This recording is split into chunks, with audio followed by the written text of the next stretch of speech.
The Velthari Dominion had ruled the stars for 12,000 years. Their empire covered 900 worlds across the Orion Spur, and their fleets numbered in the millions. Every species they encountered had bent the knee to them.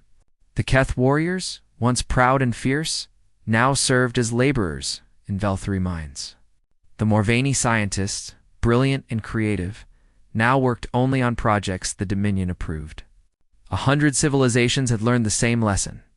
Resistance was pointless. The Velthari always won. High Arbiter. Zelthos sat on his throne of living crystal in the grand council chamber of Yethril Prime. The moon orbited a gas giant so massive that its storms could swallow planets whole, and the Velthari had built their seat of power here precisely because it inspired terror in visitors. Zelthos was old even by Velthari standards. His scales faded from bright blue to dull gray, but his mind remained sharp. He had overseen the conquest of 37 species during his reign, and he saw no reason why the 38th would be any different. Commander. Reth approached the throne with visible nervousness. His scales rippled with colors that betrayed his anxiety. A weakness, Zelthos noted with displeasure. Young officers these days lacked discipline. High Arbiter, Vreth said, bowing low, I bring news from the frontier. The species we discovered last decade, the ones from the Yellow Star, they have refused our tribute demands. Zelthos raised one clawed hand in a gesture of mild curiosity. Refused? Explain. We sent the standard ultimatum to their government. Surrender 20% of their resources. Provide workers for our mining operations, and accept Dominion oversight of their technology. They responded within one standard day. Breth hesitated. They said no. They said they bow to no one. They said if we want their resources, we should come and take them. For a long moment, Zelthos said nothing. Then he laughed. It was not a pleasant sound. It echoed through the crystal chamber like breaking glass, and the attendants nearby flinched. How delightful, Zelthos said. Spirit. I do enjoy spirit. It makes the breaking so much more satisfying. He leaned forward on his throne. Tell me about these humans. What do we know? Vreth activated a holographic display. A small blue planet appeared, orbiting an average yellow star in an unremarkable corner of the galaxy. They evolved approximately 300,000 years ago. They developed spaceflight only 4 centuries ago, which is remarkably fast. They currently occupy 47 worlds, with a total population of approximately 30 billion. Their military consists of roughly 40,000 vessels, mostly small patrol craft and cargo ships converted for combat. Zelthos studied the display with growing amusement. 40,000 ships. The Dominion lost more than that in training exercises. And their technology? Inferior in every measurable way? High Arbiter. Their weapons cannot penetrate our shields. Their shields cannot withstand our weapons. Their fastest ships are half the speed of our slowest transports. By every metric, they pose no threat whatsoever. Then why do they resist? Vreth's scales shifted to a confused purple. I do not know, High Arbiter. It is irrational. Perhaps they simply do not understand what they face. Zelthos nodded slowly. This was the usual pattern. New species often overestimated their own importance. They believed they were special, that the rules which applied to everyone else would somehow not apply to them. The Dominion had developed an efficient system for correcting this belief. First came the demonstration of overwhelming force. Then came the demands. Then, if resistance continued, came the examples. Send the Third Fleet to their border colonies, Zelthos ordered. Destroy one world for each day they refuse to submit. Begin with their smallest settlements and work upward. They will understand soon enough. The declaration of war was broadcast across all frequencies, a formal announcement that the Velthari Dominion was claiming human space as its rightful territory. It was a courtesy, really. The Dominion could have simply attacked without warning. But Zelthos believed in tradition. He wanted the humans to know what was coming. He wanted them to have time to be afraid. On Earth, in the city of Geneva, Admiral Grace Mitchell received the transmission in her office. The room was modest by military standards. Decorated with photographs of her family and a few medals she had earned over 30 years of service, Grace was 53 years old, with gray hair cut short and practical, and eyes that had seen too much death to be easily impressed by threats. She read the Velthry Declaration twice, her expression unchanged. Then she picked up her secure communication device and called an emergency session of the United Earth Defense Council. The council chamber filled within the hour. Secretary of Defense Nathan Cole arrived first, his face pale with worry.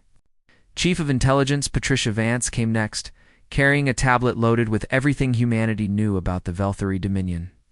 General Marcus Webb represented the ground forces, and Admiral Stephen Cruz commanded the home fleet. "How bad is it?" Nathan asked without preamble. Grace activated the main display.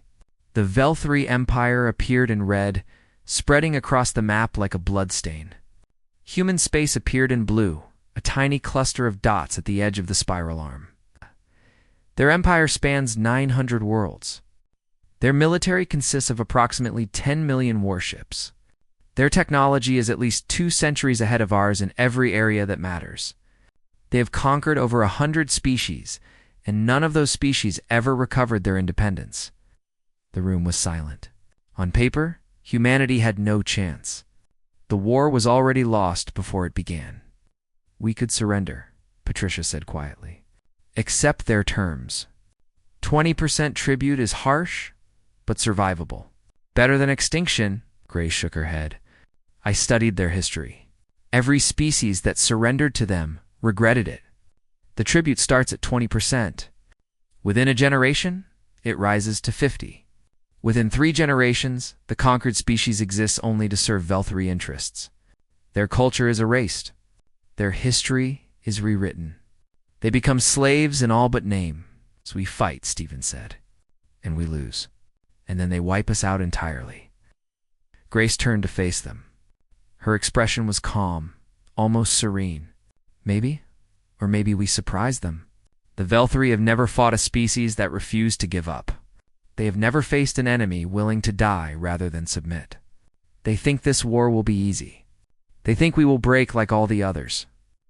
She smiled, and there was something dangerous in that smile.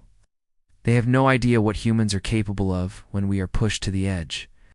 They have never seen what we do when everything we love is threatened. They think our small numbers and inferior technology make us weak. But they are about to learn that the size of the fight in the dog matters more than the size of the dog in the fight." Grace Mitchell stood tall, her voice steady. "Ladies and gentlemen, the Velthry Dominion has just made the worst mistake in their 12,000-year history. They picked a fight with humanity, and we are going to make them regret it."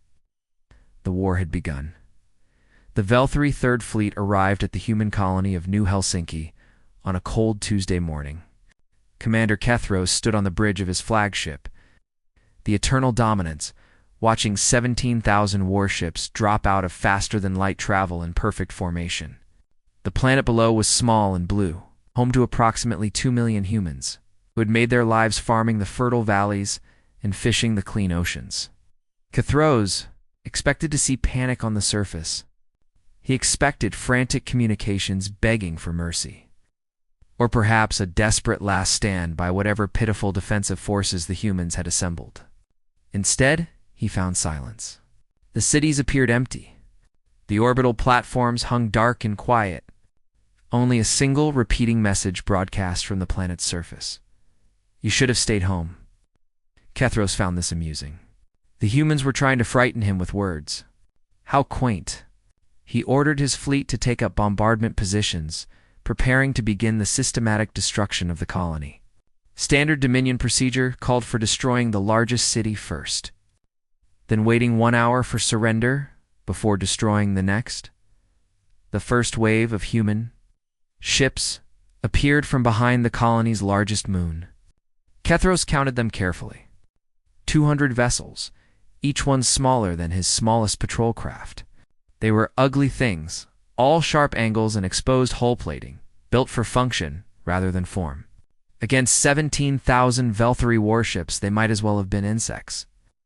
"Destroy them," Kethros ordered. The Velthry fleet opened fire with synchronized precision. Thousands of energy beams lanced toward the human formation, enough firepower to crack a small moon. The human ships should have been vaporized instantly. They were not there. The 200 human vessels had scattered in the instant before the Vel-3 weapons fired, their pilots executing maneuvers that seemed to violate physics. They accelerated at rates that should have crushed their crews to paste. They changed direction without slowing, performing turns that no Vel-3 ship could match. And then they did something that Kethros had never seen in 300 years of warfare. They charged directly into his formation. Vel-3 doctrine emphasized order and discipline. Their ships fought in careful formations, maintaining optimal firing distances and supporting each other with overlapping shields. The humans ignored all of this. They flew straight at the Vel-3 vessels, weaving between weapons fire with impossible precision, getting so close that the larger ships could not target them without hitting each other. Lieutenant Danny Park was 24 years old. He had grown up in the slums of Busan, Korea, where he learned early that the only way to survive was to fight harder and dirtier than anyone expected. He had joined the fleet because it offered 3 meals a day, a chance to be something more than another forgotten kid from the streets. Now he flew his interceptor through the heart of the Vel-3 formation, his hands steady on the controls, despite the chaos around him. His targeting system locked onto a Vel-3 destroyer, and Danny fired everything he had. His missiles were primitive by Vel-3 standards, but he was close, too close for their shields to deflect the impacts. The destroyer's hull cracked open, venting atmosphere and crew into space. A Vel-3 cruiser turned its weapons toward Danny, and his ship shuddered as a glancing hit tore away his port wing. Warning lights flashed red across his console. His weapons were dead. His engines were failing. He had perhaps 30 seconds before the cruiser finished him off. Danny looked at the cruiser's bridge, visible through the cockpit window.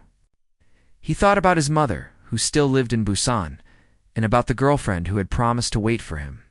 He thought about all the people on New Helsinki who would die if the Vel-3 fleet completed its mission. Then he aimed his crippled ship directly at the cruiser's bridge and accelerated. The ejection system threw him clear half a second before impact. He tumbled through space, his survival suit protecting him from the vacuum, as his interceptor plowed into the cruiser at full speed. The bridge exploded in a ball of fire. The cruiser began to drift, dead in space. Danny was rescued 3 hours later by a human cargo ship that had been converted into a makeshift ambulance. He had a broken arm, a concussion, and more bruises than he could count. He also had a smile on his face. The Battle of New Helsinki lasted 6 hours. When it ended, the Vel-3 Third Fleet had lost 3,200 ships. The human defenders had lost 112. But more importantly, they had captured 9 Vel-3 vessels intact, along with their crews and their technology. Commander Kethros fled back to Dominion space with the remnants of his fleet. His report to High Arbiter Zelthos was confused and terrified. The humans did not fight like any species the Dominion had ever encountered. They did not value their own lives. They used their ships as weapons, ramming larger vessels when their guns failed. They improvised constantly, turning mining equipment into explosives and cargo containers into shields. They fought with a ferocity that seemed almost insane. On Earth, Admiral Grace Mitchell reviewed the battle footage with her command staff. The images showed Danny Park's final charge, the moment of impact, and the cruiser's destruction. Similar stories had played out across the battle. Human pilots had sacrificed themselves again and again, trading their lives for enemy ships at rates that should have been impossible. "No, they think we are afraid of death," Grace said quietly. "They think we will break when we start losing people. They do not understand that we have always known we might die. Every human who volunteered for this fight understood the odds. They came anyway." She turned to her chief scientist, Dr. Helen Torres. "What have we learned from the captured ships?" Helen's eyes were bright with excitement. "Everything, Admiral. Their shield technology is based on principles we theorized but never implemented. Their weapons use a form of directed plasma we can replicate with some modifications. Their faster-than-light drives are elegant but not magical. We can understand them. We can copy them. And given time, we can improve on them. Grace nodded slowly. How much time? 6 months to match their current technology. 1 year to surpass it?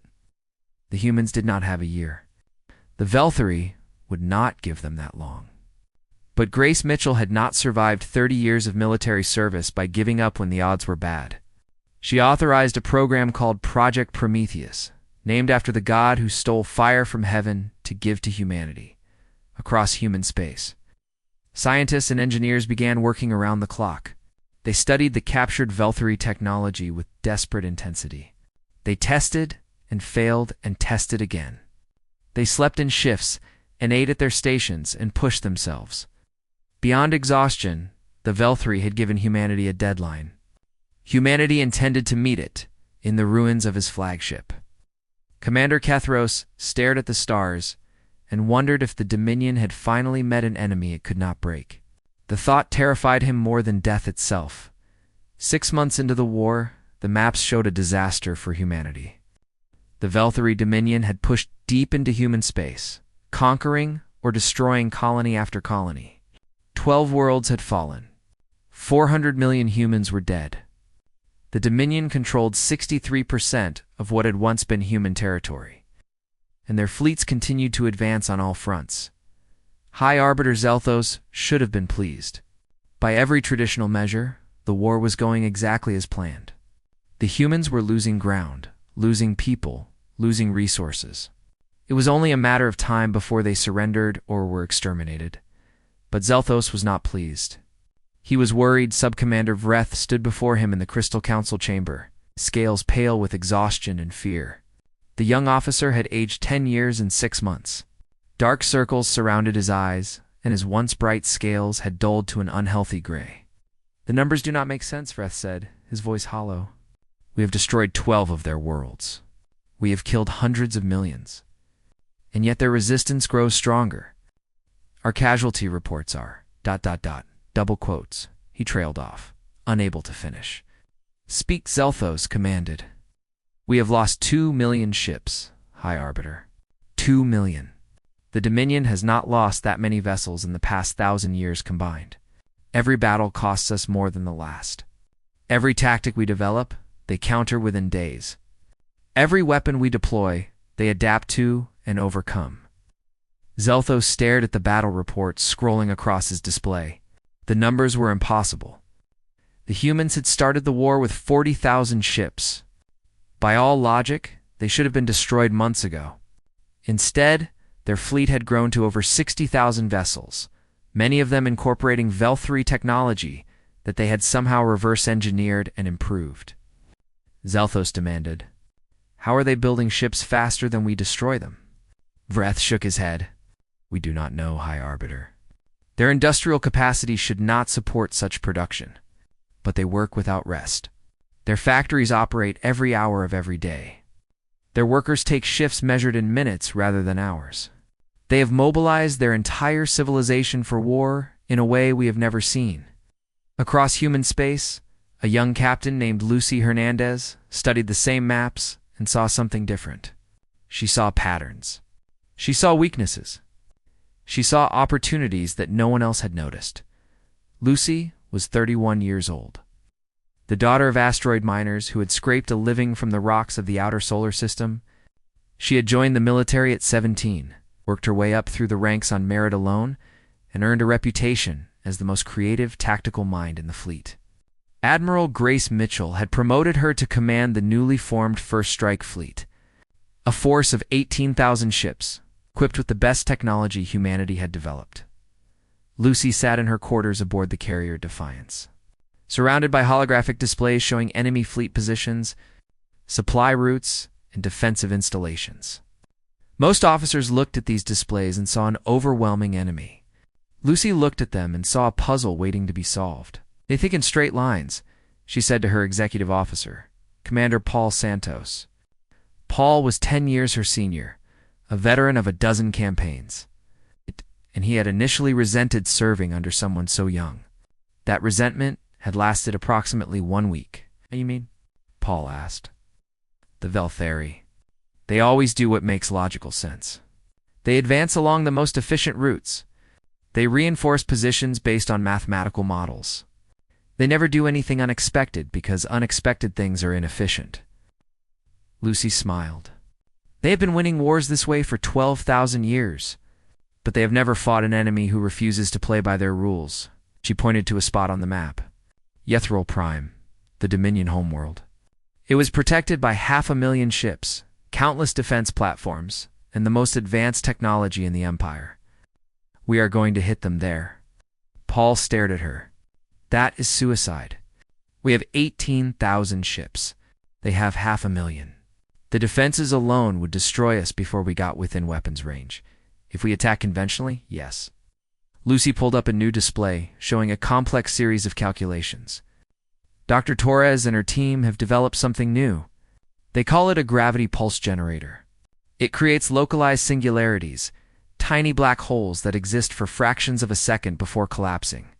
We can use them to punch holes in space itself. We can appear anywhere we want, bypassing defenses entirely. That sounds theoretical. It was tested yesterday. It works. The attack on Ythril Prime began without warning. One moment, the space around the Dominion homeworld was clear. The next 18,000 human ships materialized in low orbit, bypassing every defense the Velthri had built. High Arbiter Zelthos received the alert while reviewing casualty reports. Foe. For a long moment, he simply stared at the display, unable to process what he was seeing. Enemy ships. In orbit. Around his homeworld? It was impossible. It could not be happening. But it was happening. Lucy Hernandez stood on the bridge of the Defiance. Watching her ships execute the attack plan with perfect precision, they were not here to conquer Ythril Prime. They did not have the forces for that. They were here to send a message. Target the orbital shipyards, she ordered. Destroy every facility capable of building warships. Leave the civilian infrastructure untouched. The bombardment lasted 11 minutes. Human kinetic weapons, simple rods of metal accelerated to tremendous speeds, rained down on military targets across the moon. Shipyards that had operated for millennia were reduced to rubble. Production facilities that supplied the Dominion's war machine were vaporized. When it was over, Ythril Prime's ability to produce warships had been reduced by 70%. Lucy's fleet escaped through another gravity, pulsed before the Velthri defenders could respond. They left behind a message broadcast on all frequencies. This is what happens when you threaten our home. Surrender now, or watch everything you have built burn. The message reached every corner of the Dominion, and for the first time in 12,000 years, the subject species began to wonder if the Velthri could actually be defeated on Earth. Admiral Grace Mitchell received Lucy's report with quiet pride. The young captain had done what no one believed possible. She had struck at the heart of the enemy and escaped without losing a single ship. The war was far from over. The Dominion still had millions of ships and hundreds of worlds. But the tide had turned. Humanity was no longer just surviving. Humanity was fighting back. The war entered its second year, and the Velthri Dominion began to crack. It started with small things. Supply convoys that never arrived. Communication relays that went silent without explanation. Patrol fleets that disappeared into the void and were never heard from again. The Dominion's carefully maintained network of control, built over 12,000 years of careful planning, was falling apart one piece at a time. High Arbiter Zelthos sat alone in his private chambers.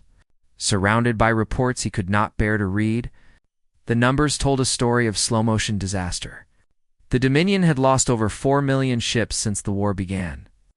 Dozens of mining colonies had been destroyed, crippling the Empire's ability to produce new vessels.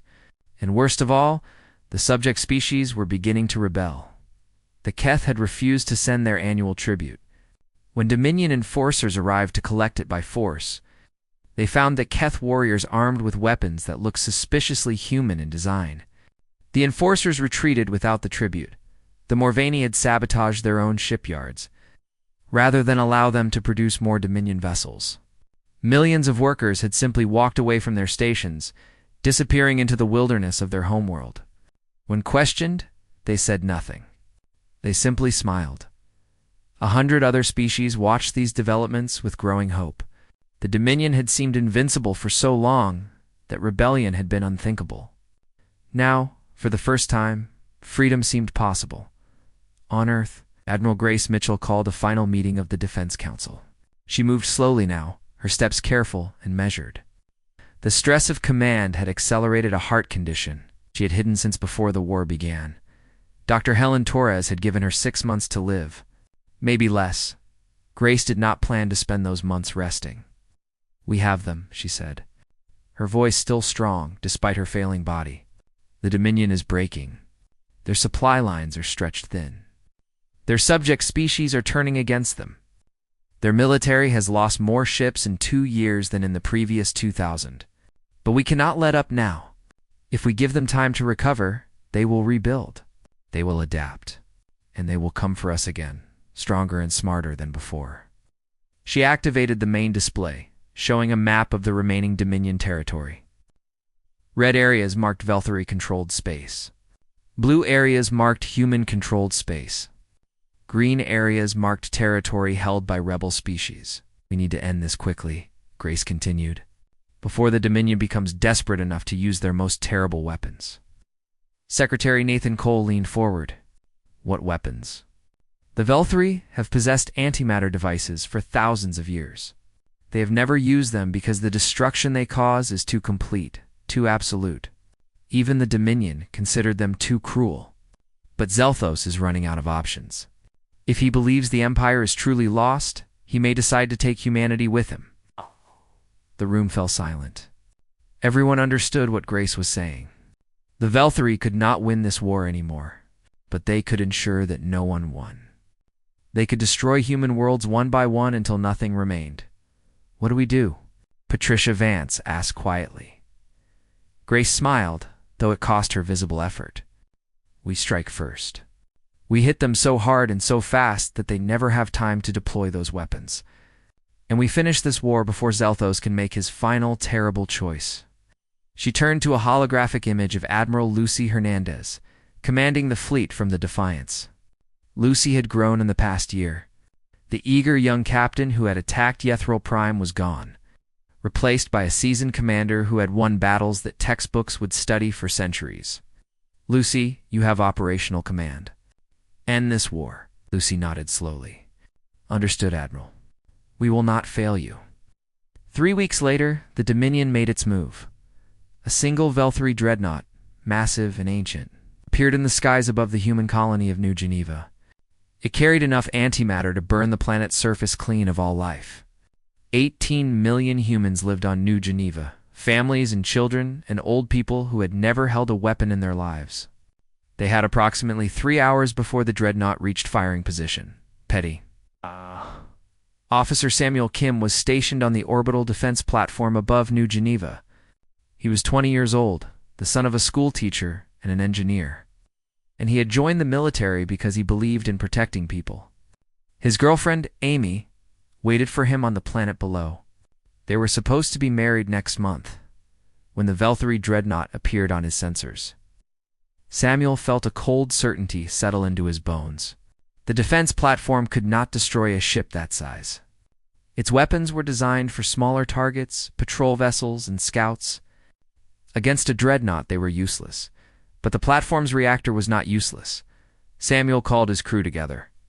There were 47 of them, men and women from a dozen different countries, all of them young, all of them scared. He explained what he planned to do. He gave them the choice to leave, to take the escape pods, and save themselves. None of them left. "We are all scared," said Ensign Maria Reyes, who had joined the fleet to pay for her brother's medical treatment. "But some things are more important than being scared. 18 million people are counting on us." Samuel piloted the platform directly into the dreadnought's path. He overloaded the reactor core as they approached, turning the station into a makeshift bomb. The Velthari ship tried to evade, but Samuel had calculated the intercept perfectly. There was no escape.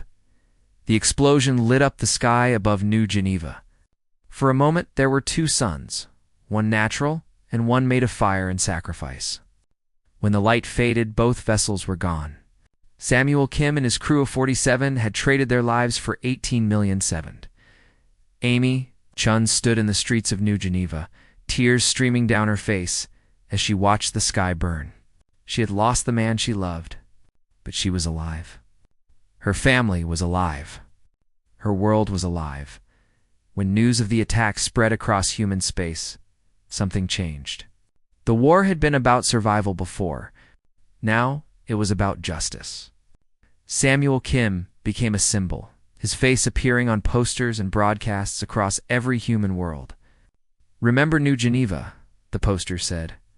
"Remember what they tried to do? Remember what we stopped them from doing." Admiral Lucy Hernandez received the news aboard the Defiance. E sat alone in her quarters for a long time, thinking about Samuel Kim and his crew. 48 people who had given everything to save strangers they would never meet. Then she stood up, walked to the bridge, and gave the order that would end the war. All fleets, advance to Velthary core space. No more waiting. No more mercy. We finish this now. Admiral Lucy Hernandez stood on the bridge of the carrier Defiance as her fleet entered Velthary home space. Behind her stretched 100,000 human warships, their hulls gleaming with technology that had not existed 3 years ago. But the human fleet was not alone. Keth battlecruisers flew alongside them, their warrior crews eager to repay centuries of oppression.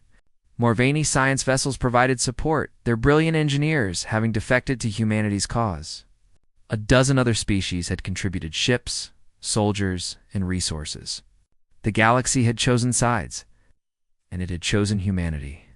The Velthary Dominion had retreated to their core systems, consolidating every ship they had left for a final defense.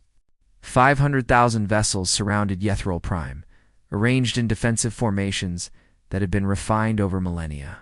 Behind them orbited the crystal moon itself, seat of power for an empire that had ruled the stars since before humans learned to make fire. High Arbiter Zelthos had broadcast a message to every empire and civilization in the galaxy. He called for intervention against the human threat. He warned of the chaos that would follow the Dominion's fall. He promised rewards to any species that would stand with them against the invaders. None answered. The Battle of the Velthary Core began at dawn. Local time. Lucy had timed it deliberately. She wanted Zelthos to see his empire end in the light of his own sun. The human fleet did not attack in a single mass. Instead, they struck from 17 different directions simultaneously, using gravity pulse generators to appear and disappear across the battlefield. Velthary commanders struggled to respond, their carefully planned formations breaking apart as they tried to counter threats that materialized without warning. Commander Paul Santos led the first wave, targeting the Dominion's command ships with surgical precision. His squadron of fast attack craft weaved through enemy fire, their pilots executing maneuvers that would have been impossible 2 years ago. Human technology had not just matched the Velthary, it had surpassed them. "Remember New Geneva?" Paul said over the fleet-wide channel. "Remember Samuel Kim and his crew? Remember everyone we have lost. Make their sacrifice mean something." The Velthary fought with desperate courage. Whatever else they were not cowards. Ship after ship threw itself against the human advance, buying time for the defenders to reorganize. But it was not enough. It could never be enough. The humans and their allies were too many, too determined, and too angry. By the second day of battle, the Dominion had lost 200,000 ships. Their defensive formations had collapsed. Their supply lines had been cut. Their communication network had been destroyed. The once mighty Velthary fleet was reduced to scattered groups fighting alone, without coordination or hope, on the third day. High Arbiter Zelthos requested a ceasefire. Lucy accepted the communication in her private quarters. She wanted this conversation to be between two leaders, without witnesses or distractions. When Zelthos appeared on her screen, she barely recognized him. The proud ruler who had declared war 3 years ago was gone. In his place was a broken old creature, his scales dull and cracked, his eyes empty of everything except exhaustion. "You have one," Zelthos said. His voice was flat, drained of emotion. The Dominion is finished. My fleet is destroyed.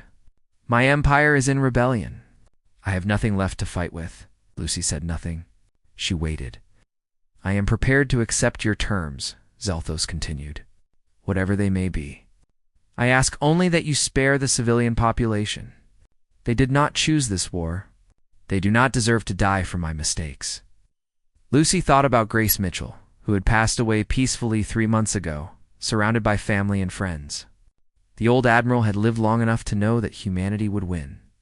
Her final words had been simple: be better than they were. Lucy thought about Danny Park, who had survived the war and now commanded his own squadron. He had named his flagship the Samuel Kim.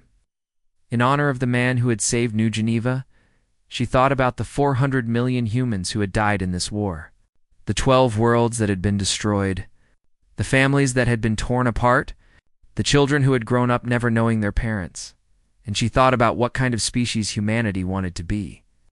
The Dominion will disarm, Lucy said finally. Every warship, every weapons platform, every military installation. You will have no ability to wage war ever again. Zelthos nodded slowly. Agreed. You will release all subject species. Every world you have conquered, every people you have enslaved, will be free to determine their own future. The Dominion's claim to rule the Orion Spur is ended. Agreed. You'll pay reparations to every species you have wronged over the past 12,000 years. Not enough to impoverish your people, but enough to help the others rebuild what you destroyed. Agreed. Lucy leaned forward, her eyes hard. And you will never again wage aggressive war against any species. If you threaten anyone, if you try to rebuild your military, if you take any action that endangers the peace, humanity and its allies will return.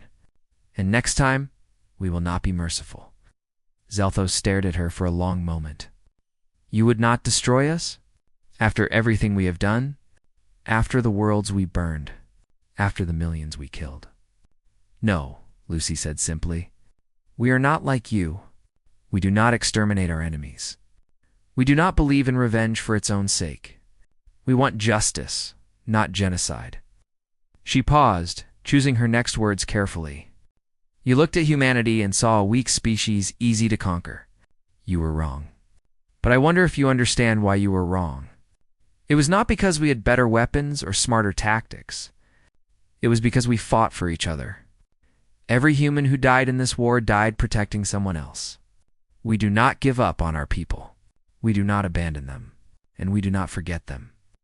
The Treaty of Earth was signed 6 months later in the ruins of Yethril Prime's Great Council Chamber. The Velthari Dominion officially dissolved, replaced by the Velthari Republic. A council was established to govern the former empire, including representatives from all the species that had once been subjects. Human observers were stationed throughout Velthari, spaced to ensure compliance with disarmament. The Keth reclaimed their warrior traditions, forming a new military that answered to no one but themselves. The Morvani returned to their scientific pursuits, sharing their discoveries freely with the galaxy.